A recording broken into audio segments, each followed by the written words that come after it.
Wollongong.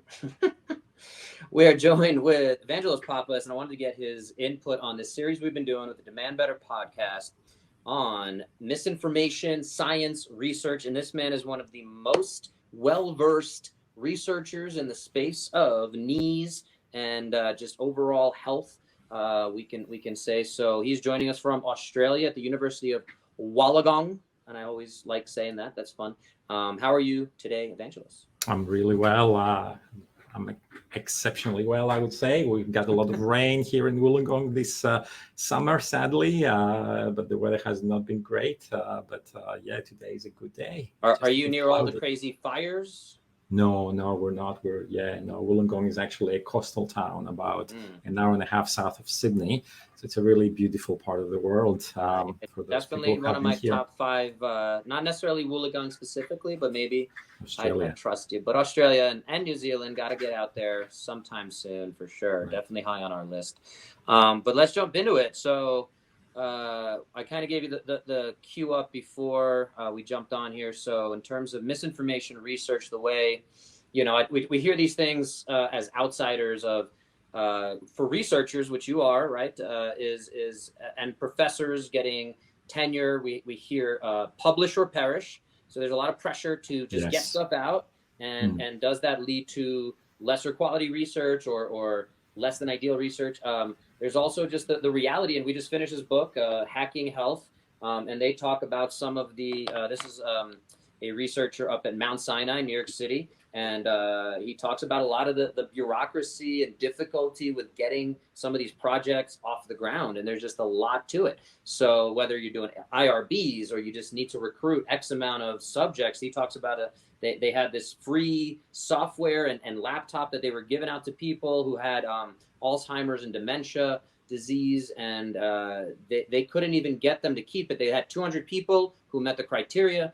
They ended up with only 10, and then 2 people dropped out because they didn't want to do the extra work. They were actually trying to pay the people money to do it, and they just couldn't get people to do this thing. So as a quick example of how difficult sometimes the research can be. So yes, please give us your inputs on Okay, all right. So a few different things there. So obviously there has been an explosion in research. More researchers, as you said, more resources, pressures to publish, pressures to do research.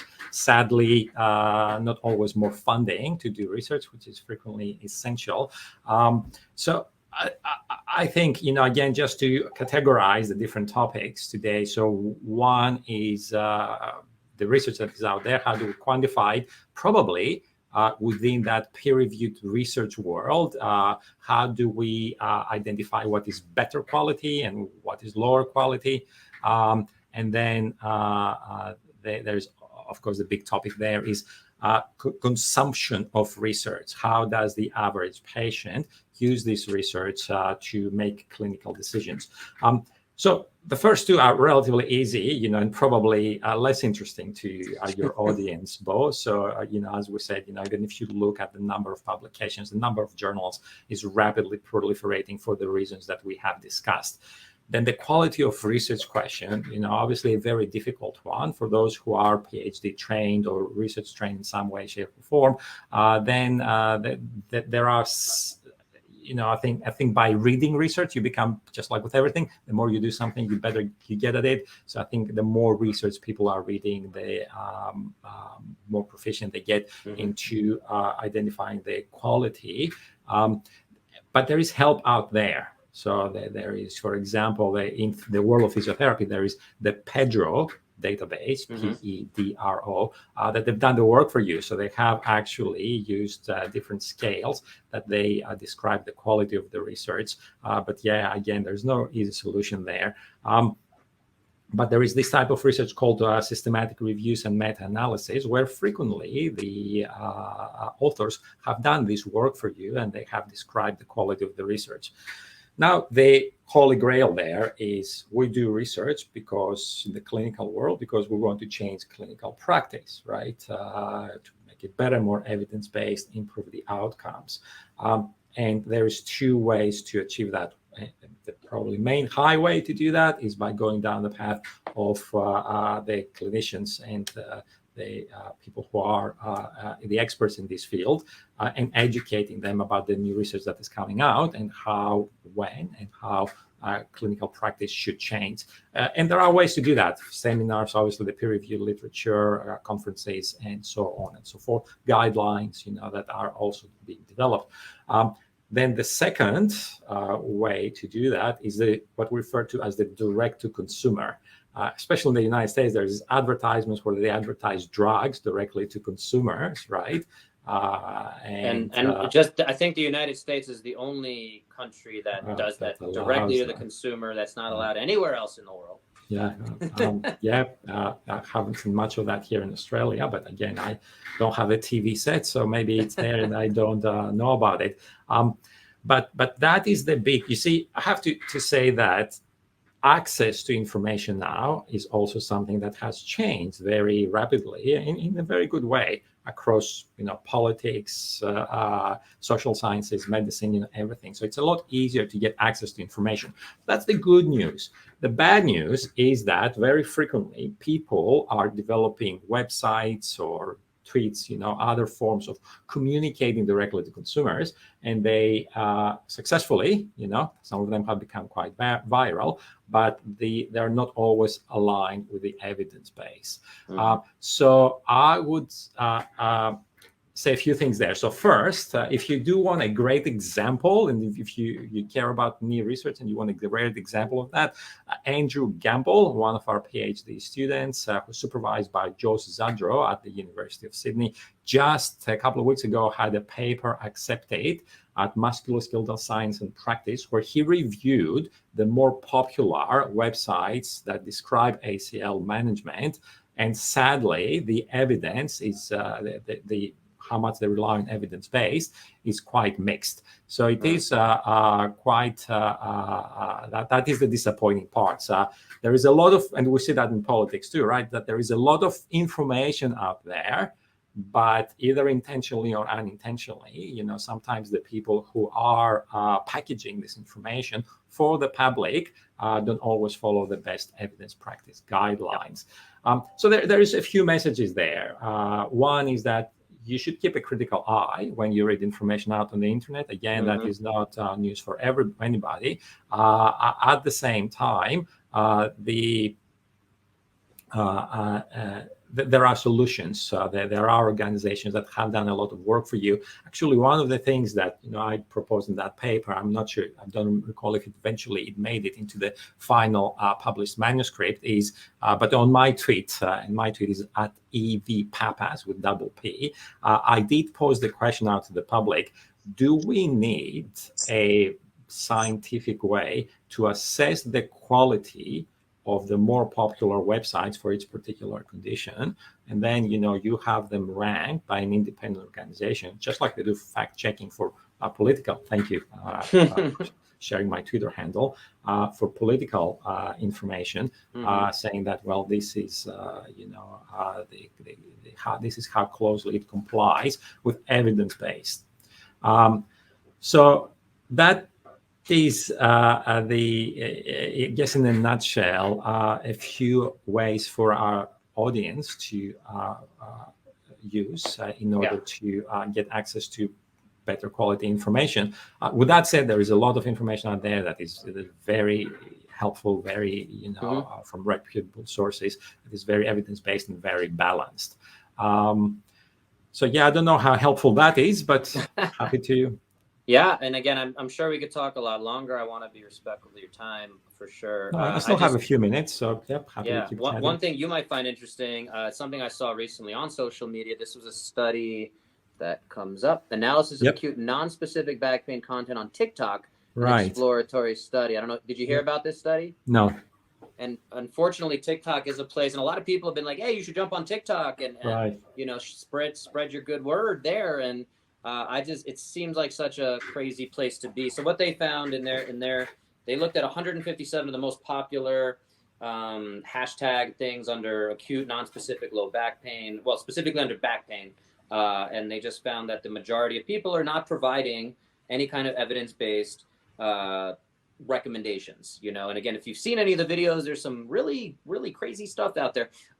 People doing, hammers into the spine and again, not very evidence-based to say the least. So again, that's kind of what we're trying to fight against to some extent here at Demand Better and be a consumer's guide. So the hierarchy of evidence, is that something that you say for most people, if they understood in terms of a systematic review, or if they're watching a YouTube video, this is something I experienced and I talked about on one of the recent episodes, was this guy was talking about literally his thumbnail on YouTube. If you've ever been on YouTube, it's all about what your title and your thumbnail says. And it said, this study changes everything about resveratrol.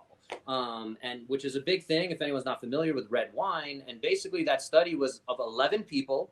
And it's the way they listed them when you look at it. And he showed this, which I was surprised, but he didn't really say, doesn't really change everything. If the power of the research is only 11 people, half of which was, in a placebo trial. This was done over 30 days. And this was healthy yet obese individuals, whatever. I didn't fully read what that meant, but in terms of the power of that and how that changes everything to in terms of resveratrol, I just thought that was very misleading. And again, a good example of the power, the pyramid of evidence. Yes. That you're referring to. Again, for people who are not very familiar, there's different study designs that depending on the design, it gives you some information about how much you can trust the conclusions, right, and the findings. So there's the small studies at the bottom of the pyramid, such as case studies, a clinician who saw one patient or a series of patients, and they report their findings there, and then keeps climbing up to systematic reviews, which is a systematic review of the literature, and to reviews of systematic reviews, so umbrella meta-analysis, where the all systematic reviews on the topic are assessed. So that is helpful. Again, it's not panacea in many ways. If people want to either, again, intentionally or unintentionally take this information and massage it in a way that sends a different message, that is always possible. So I think the pyramid of evidence and different study designs, I think it's important for people to understand, and it's important for people to be familiar with. But at the same time, I think how reputable the sources are, and also understanding conflicts of interest. So obviously we are both physiotherapists, right? So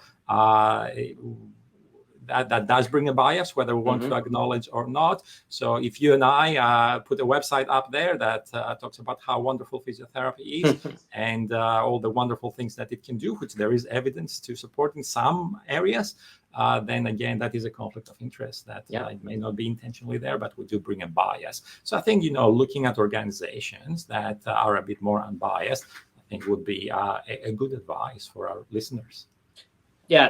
So again, here in the United States, would you say, deferring and trusting information from Mayo Clinic or Harvard University, some of these more reputable organizations, is that, again, like something from the New York Times? We had a recent episode where we interviewed a few folks from my co-host David Corona's neighborhood, and one of the older ladies said she reads Men's Health, and she reads the New York Times health section for whatever the latest thing. So do I. And there's a lot of good information there. Again, and that's probably an example. Sometimes they have to water down the evidence to, and I really like the New York Times and the health section in particular, that a lot of the information is really clear and it's very evidence-based. But the reality is that somebody who's very well trained, like a health journalist or even a doctor or a PhD physiotherapist or anybody who has this expertise, can really go delve into the literature. It is complex. You have two people do the same thing, unbiased. They may come up with somewhat different results. Right. All right. So you got. I got to go soon, but thank you, Bo. It was always lovely to see you. If you want to do a part 2 at some point, maybe later this month, we can do this. That would be part 3 for my podcast with you, but part 2 for this specific topic.